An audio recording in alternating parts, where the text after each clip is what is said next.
మన శిష్యుల్ని స్వార్థ ప్రకటించడానికి పంపిన యేసుక్రీస్తు ప్రభు నామంలో అందరికీ వందనములు. ఇప్పుడు మనం చదువుకున్న వాక్యం మార్కు సువార్త 6వ అధ్యాయం 10-19 వరకు. మరి ఆయన వారితో ఇట్లా నేను మీరెక్కడ ఒక ఇంట ప్రవేశించెదరో అక్కడి నుండి మీరు బయలుదేరే వరకు ఆ ఇంటనే బస చేయుడి. ఏ స్థలమందైనా జనులు మిమ్మల్ని చేర్చుకొనుక మీ మాటలు వినుకుంటే మీరు అక్కడ నుండి బయలుదేరినప్పుడు వారి మీద సాక్ష్యముగా ఉండుటకు మీ పాదముల క్రింద దులిపివేడి కాగా వారు బయలుదేరి మారుమనసు పొందవలెనని ప్రకటించుచు అనేక దెయ్యములను వెళ్ళగొట్టుచు నూనె రాసి అనేకులకు రోగులను స్వస్థపరచుండ్రి. ఆయన కీర్తి ప్రసిద్ధమైన కనుక రాజైన హేరోదు ఆయన గూర్చి విని బాప్తిస్మిచ్చి యోహాను మృతుల్లో లేచి ఉన్నాడు కనుక అతని యందు అద్భుతములు క్రియారూపమవుచున్నవని చెప్పాను. ఇతరులు ఈయన ఏలియానియు మరికొందరు ఈయన ప్రవక్తలు ఒకని వలె ఉన్నాడని చెప్పుకుంటుండ్రి.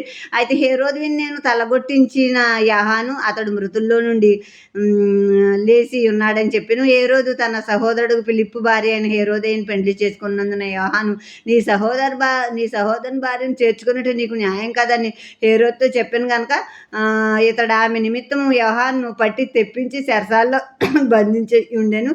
హేరోదియ అతని మీద పగబట్టి అతను చంపింపగోరాను కానీ ఆమె చేత కాకపోయాను.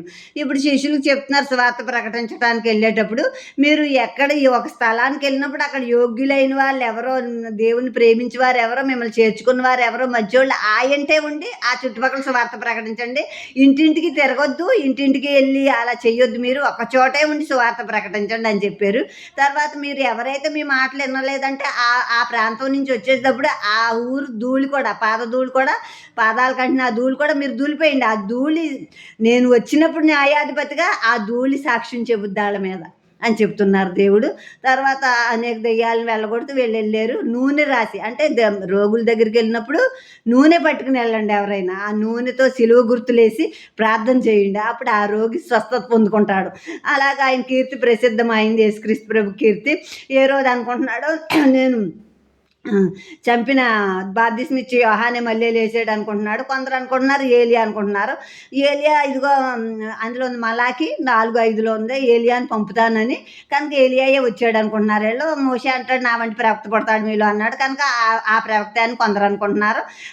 అనుకుంటుంటే ఏ రోజు అనుకుంటే నేను తలగొట్టించిన యోహానే అనుకున్నాడు. యోహాన్ని ఎందుకు తలగొట్టించాడంటే తను తమ్ముడైన ఫిలిప్పు భార్యను తను చేర్చుకున్నాడు హేరోదు. అందుకు యోహాను గద్దించాడు, నువ్వు అలా చేయకూడదు, నీ తమ్ముడి భార్యను నువ్వు చేసుకోకూడదు అలాగా అని గద్దించినందుకు ఆమె నిమిత్తం చెరసాలలో వేశాడు. ఇప్పుడు అతను ఎలా ఉన్నా హేరోదియా అని ఈ స్త్రీ పగబట్టేసింది అనమాట యోహాను మీద. ఎలాగైనా అతన్ని చంపించాలని పగబట్టింది ఆమె.